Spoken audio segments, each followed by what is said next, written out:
Welcome back to Coded Complex. Today we are going to be seeing how to use the sum function in Microsoft Word and then its difference from that of Microsoft Excel. So if you are ready, let's get to work. Alright, so we have this table here, assuming this is list of staffs and these are their names, salaries and allocations. So we want to see how we can use the sum function.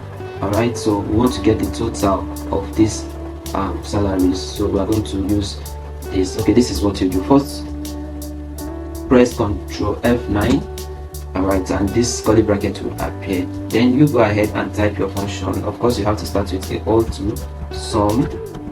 Then you open a bracket. Then right inside of the bracket, you are going to be writing above.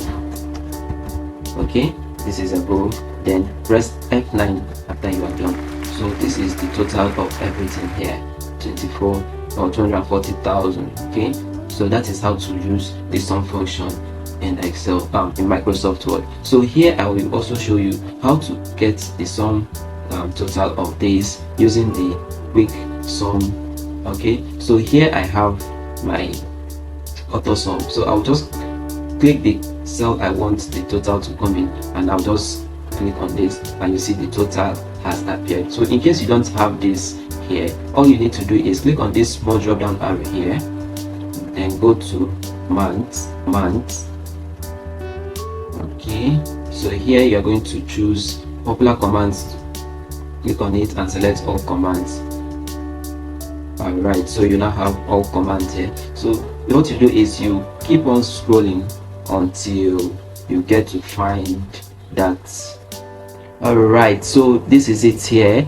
All you need to do is select it and you click add, and it will automatically appear here. You already have this on your quick access toolbar, so I cannot add it because I already have it. But if you don't have it, you see it appearing there. Alright, so if you've done that, congratulations, your quick sum here so will be here. So once you are ready to sum any column, all you need to do is select the cell you want it to be in and then click on it, and you have your answer. Okay, so let's go inside of our Excel to use the sum function there. So this is a .excel. We want to get the sum total of these columns. All right, so I'm going to be typing the sum function.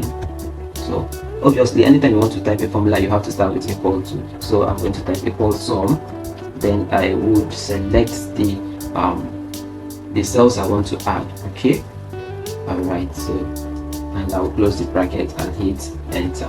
I have my total here.